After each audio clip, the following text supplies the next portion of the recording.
Que país é esse? Que país é esse? Que país é esse? Que país é esse? Olá pessoal, e aí, tudo bem? Bom dia, boa tarde ou boa noite, dependendo do horário que você estiver assistindo esse vídeo. Aqui estou eu mais uma vez, Diego, professor tutor de Sociologia, para dar uma explicação sobre o conteúdo da semana 2 do primeiro PET, ok? Vamos avançar no conteúdo, tirar dúvidas, fazer as atividades que estão lá, ok? E não deixar o conteúdo acumular, para a gente ficar lá no final do ano depois vendo o que vai fazer com quem não conseguia pontuação, quem não conseguiu acompanhar as aulas, certo? Então vamos lá, pessoal. Bom, pessoal, a gente viu na primeira semana sobre a temática raça. A gente entendeu um pouquinho sobre as diferenças que cada um de nós possui nos aspectos físicos, nos aspectos relacionais. E agora, na segunda semana, a gente vai tratar de um outro tema. O tema da segunda semana é sobre a democracia.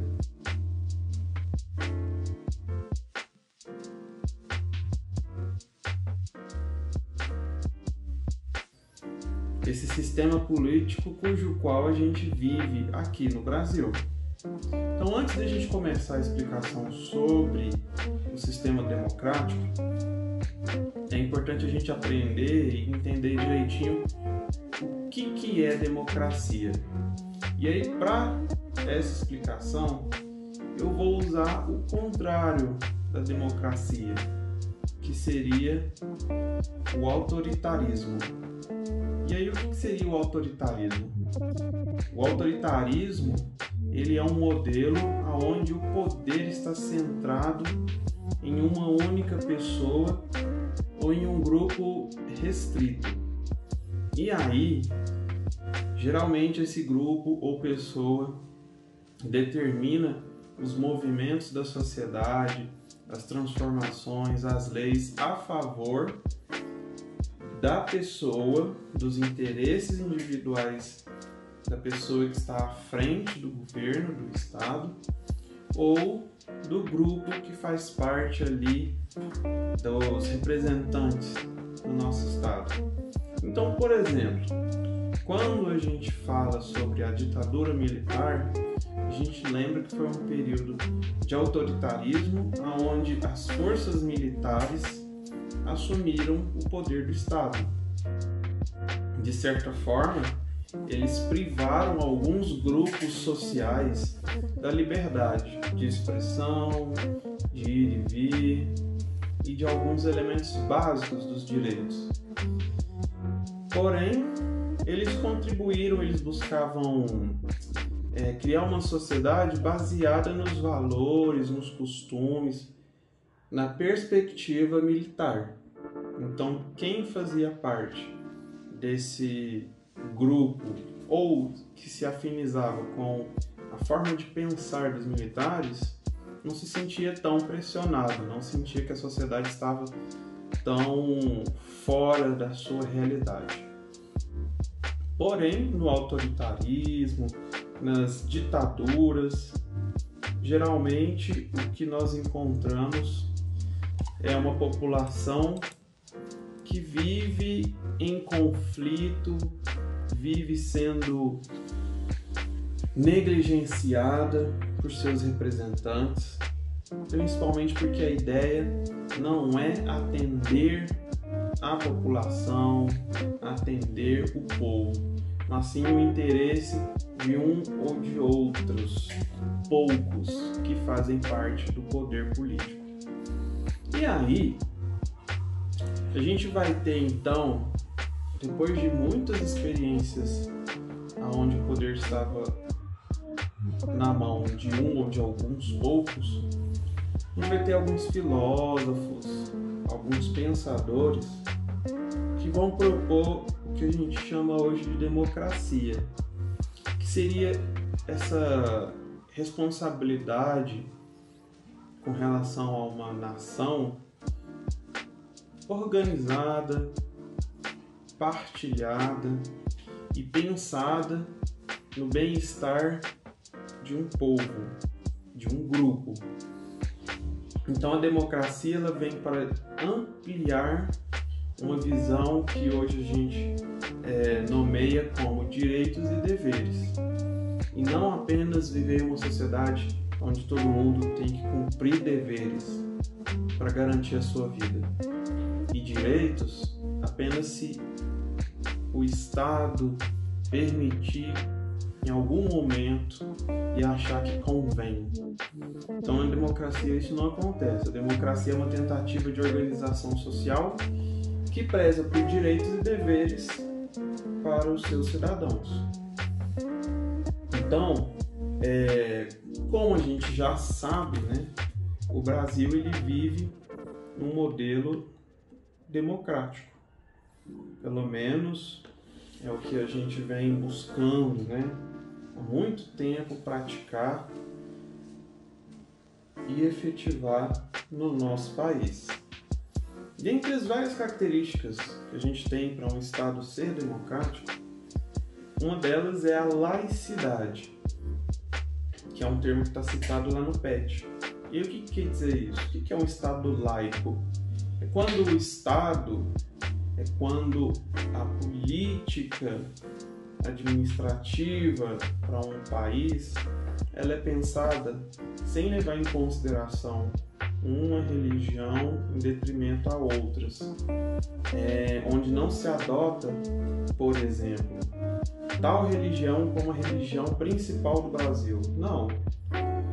Independente do número de devotos, independente de qualquer outra coisa, o Estado ele tem que ser laico, tem que praticar a laicidade, ou seja, não tomar partido de nenhuma religião, não defender especificamente uma ou outra, não favorecer nenhuma. O presidente ou qualquer outro representante que esteja no poder pode ter uma escolha pessoal, mas isso não pode influenciar suas práticas, justamente numa tentativa de fazer com que o governo, o Estado, possa atender todo mundo, independente de qualquer coisa, sem favoritismos, sem exclusão, certo? Então é necessário que o Estado seja neutro, e não só no aspecto religioso, mas em movimentos sociais, quais grupos defender, o que priorizar. Não pode haver preferências. O Estado tem que estar aberto para ouvir todas as causas e tentar ao máximo atender todas as demandas para que a sociedade viva em harmonia, para que as pessoas sejam atendidas. Então, basicamente, essa questão da laicidade, do Estado laico, ele vai surgir porque o Estado teve alguns problemas em alguns períodos históricos. E aí a gente pode ver, por exemplo, na Idade Média, a grande influência que a Igreja Católica exerceu nas decisões do Estado, né? Então, essa questão que a gente discutiu sobre a não influência de uma religião ou de outra nas decisões do Estado, foi uma experiência que a gente já teve, e isso, de certa forma, freou muita coisa na vida social, impediu muitos avanços, discriminou muitos grupos. Então, por isso que a gente chega hoje em um entendimento que a diversidade é muito grande, mas não podemos abraçar só uma causa ou outra. Tem que ser todas, né? Tentando ser neutro, tentando entender cada opinião, cada ponto de vista diferente, partindo de sua realidade, não da minha, não da que eu defendo. E uma outra característica muito importante numa sociedade democrática é o que a gente sempre ouve falar: direitos e deveres. Então, para que se tenha garantido direitos ou possibilidades, né, mecanismos que vão favorecer a nossa vida em sociedade, a gente precisa cumprir uma série de deveres. Deveres enquanto leis, enquanto normas sociais, enquanto costumes, certas tradições, mas administrativamente, na questão do governo, da política, a gente poderia colocar que são as regras, as leis, cumprir com seu papel enquanto cidadão, pagando suas taxas, cuidando do espaço público, várias coisas. E aí, quando a gente cumpre com tudo isso, a gente também tem a nosso favor direitos. Não que seja necessário você estar em dia com todas as suas dívidas com o Estado, ser uma pessoa perfeita para ter o direito a alguma coisa. Mas muitos direitos eles são garantidos por meio de uma troca, de um favor, vamos dizer assim, no sentido de o cidadão precisa fazer parte de um grupo, de uma sociedade, e para fazer parte tem que aderir às regras que nela existem, e assim há uma troca, uma ajuda mútua para o crescimento individual do cidadão e o crescimento da sociedade enquanto uma força política. E aí a gente vai ter então 3 tipos de direitos básicos citados lá no PET. A gente tem o direito civil, o direito político e o direito social. Vamos começar pelo direito político. O direito político é o que, como o nome já diz, envolve o nosso direito, a nossa parte que podemos usar, que nós podemos nos apropriar para contribuir na vida política. Então, a população ela pode não chegar lá e querer mudar tudo de lugar, mudar as leis todas, e aí todo mundo chega lá e pode meter o dedo, vamos dizer assim. Mas a gente tem alguns direitos que permitem voz. Então a gente pode falar o que a nossa cidade precisa, a gente pode reclamar. Quando for época de eleição, a gente pode eleger aquele que a gente acredita ser o melhor para a nossa cidade, para o nosso estado, para o nosso país. Então os direitos políticos corroboram para isso tudo, eles contribuem para isso tudo. Você poder votar, você poder formar uma militância para no futuro talvez ingressar na vida política e, quem sabe, poder tomar a frente na representatividade de uma população. Então é um direito político que a gente tem. Além disso, nós temos o direito civil. Se nós temos uma relação com o governo, que é aquele que cuida, mas ao mesmo tempo vigia, limita as nossas ações, ao mesmo tempo que possibilita que a gente viva várias outras coisas que estão aí dentro do possível. Os direitos civis são aqueles que garantem você ser você, independente das pessoas em volta, mas lembrando que precisa ter um limite, precisa ter um respeito com relação ao outro, porque desse direito todo mundo tem um pouco. Então você pode usar a roupa que quiser, você pode seguir a religião que você escolher, você pode se tatuar, usar piercing ou não, você pode fazer o uso do seu corpo, da sua individualidade, da maneira que não fira o grupo, não fira a sociedade em seus princípios. Tirando isso, você está livre. E aí os direitos civis é aquilo que nos garante a possibilidade de ir e vir, de nos casar com a pessoa que a gente quiser. Muitos direitos civis, eles vão sendo conquistados também, porque com o tempo vai se descobrindo até onde vai a possibilidade relacionada à liberdade de cada um. O que realmente é liberdade? O que tem que estar na mão do Estado ou de outras instâncias para que eles decidam? E o que pode estar na mão do povo, O que eles podem exigir e, por direito, optar em fazer, ser ou não fazer. aí com isso a gente esbarra também nos direitos sociais, que é a última categoria, que são os direitos que envolvem um todo. Se os indivíduos têm os seus direitos enquanto pessoas, existem também os direitos que são os sociais. E aí, quando a gente fala de direitos sociais, a gente está falando daquilo que tem a ver com o que é necessário para a vida coletiva, o que é necessário para o crescimento, desenvolvimento da nação em si. Então, independente dos caminhos, das escolhas de cada um de nós, mas todos precisamos de educação, todos precisamos de saúde para poder ser cuidado, para poder crescer, para poder integrar a sociedade. Então são direitos que garantem os elementos básicos para a gente viver em sociedade. A gente tem que aprender sobre a nossa língua, aprender sobre as regras, aprender um pouco da história da humanidade. A gente precisa ter acesso à saúde, né?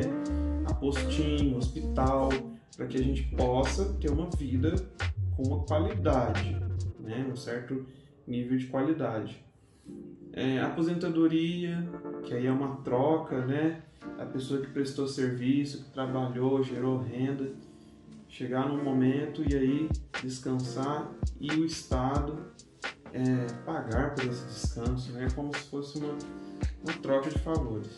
Então esses 3 direitos são os básicos para uma sociedade democrática. Então pensar em democracia é pensar direitos, deveres e conquistas, porque nada na sociedade democrática está pronto, finalizado. Muita coisa pode mudar, muita coisa pode melhorar. Basta a nossa participação e nosso empenho para isso, certo? Então, depois disso, vocês conseguem fazer as atividades do PET. E mais agora, antes de finalizar, a gente tem um conteúdo complementar relacionado à semana 2. Bora lá?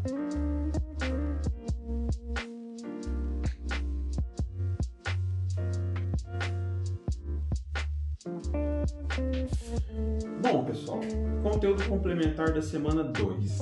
Eu coloquei lá o conteúdo que fala sobre partidos políticos. Porque se a gente está falando de democracia, política, seria pertinente falar sobre os partidos políticos. O que seriam esses partidos políticos? Se a gente olhar lá no texto que eu coloquei para vocês, a gente vai ver que o Max Weber, um dos autores clássicos em sociologia, ele diz o seguinte, que os partidos políticos são uma associação que visa um fim deliberado, seja ele objetivo, como a realização de um plano com intuitos materiais ou ideais, seja pessoal, ou então voltado para todos. Então, o que a gente tem que entender? Uma associação. Então, um partido político não é uma pessoa só, é uma associação, uma reunião, um encontro de várias pessoas para defender uma série de ideias, para buscar melhorias. Visa um fim deliberado. Pensou-se em um problema que a sociedade tem e assim, vamos tentar buscar isso pelos meios políticos? Vamos tentar atender essa população que está tão carente nisso? Beleza, então nosso objetivo, o objetivo do partido vai ser esse.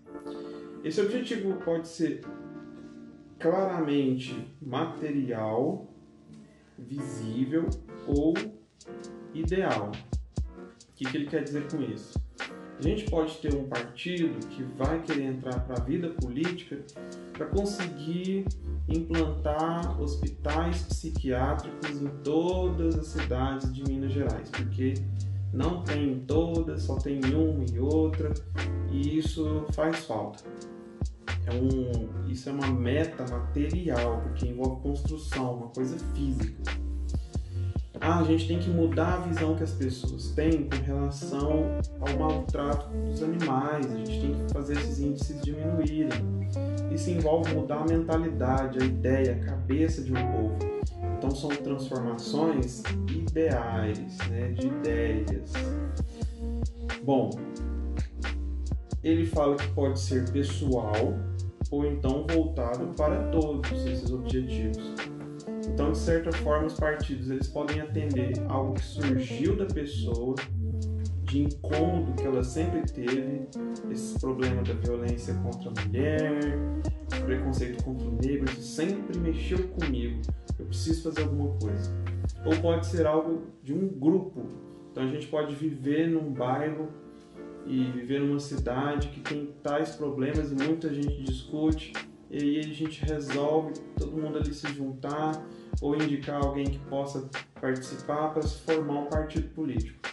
Então são dessa forma, com esse intuito, que a gente pode aí chegar no partido político.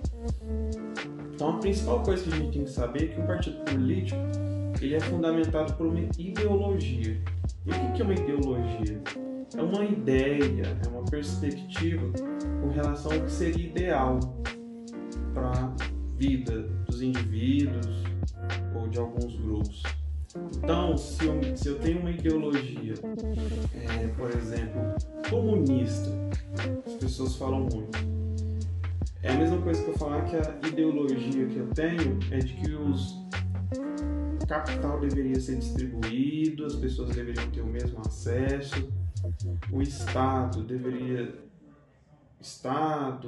os nossos governantes deveriam ser pessoas que fazem parte das classes que estão aí no dia a dia, dos trabalhadores. Então, quando eu falo de ideologia, eu falo dessa ideia do que eu acho que para mim seria bom, perfeito em relação a uma coisa. E aí, quando você se candidata, você leva isso. Se as pessoas gostarem, se tiverem mais pessoas que acreditam naquilo também, você pode sair vitorioso. Para que seja habilitado um partido político, cadastrado, você precisa procurar o Tribunal Superior Eleitoral, TSE, que é o órgão responsável por todas as questões ligadas à vida política de cada um de nós. Então é ela que toma conta dos nossos registros enquanto eleitores, e é no TSE que podemos levar a documentação para cadastrar um novo partido político. Então lá no site do TSE conta a história de todos, tem a documentação de todos que existem, e lá até o momento consta 33 partidos políticos brasileiros. Então a gente tem uma variedade de partidos que lutam por causas diferentes, que têm motivações diferentes, certo? E que possibilitam o fato da gente escolher algo que seja mais próximo ao que a gente idealiza como o melhor para a sociedade, certo? Quais que foram os primeiros partidos políticos que a gente teve aí no Brasil? A gente poderia colocar, principalmente falando da nossa região, Minas, né, Sudeste, a gente pode falar que aqui a gente teve dois importantes partidos que surgiram de uma rivalidade entre tomada de poder. E aí a gente está falando de São Paulo e Minas Gerais, que há muito tempo atrás era São Paulo, uma terra de produção de café, e a sua riqueza, a sua economia era baseada nisso, e Minas Gerais no leite. E aí esses dois estados eles competiam para ter a centralidade do poder, para poder se desenvolver, até que chegou um período em que foi feita uma negociação e se caracterizando, né, se integrando ao movimento democrático, criaram cada um deles um partido político. Então tinha-se dois. Porém, como uma forma de negociação, façamos o seguinte: em um período de eleição, o Partido Paulista ganha, a gente puxa a sardinha para o nosso lado, e aí o próximo a gente deixa vocês ganharem. E aí vai. Então foi uma democracia meio arranjada, mas ali foi uma das primeiras experiências que o Brasil teve com relação a essa questão de partidos políticos, representações, né, que tentam defender um grupo, uma classe que está integrada integrada na sociedade, certo? Então, basicamente é isso que a gente tem para a semana 2. Atividade da semana 2 complementar está lá, é vocês fazerem uma pesquisa sobre um partido político, se vocês tiverem curiosidade ou um qualquer, contar um pouquinho da história dele, né, falando dos objetivos, o que ele defende, e aí vocês podem fazer pelo Google Forms ou no caderno. Se fizer no caderno, tira a foto e me manda para que eu possa registrar. No Google Forms não precisa, porque lá, quando você termina, já cai no meu e-mail, certo? Então, qualquer coisa que vocês tiverem de dúvida, sugestão, é só me chamar no particular ou no mural do Google Sala de Aula. E a gente se encontra no vídeo da semana 3, ok? Até mais!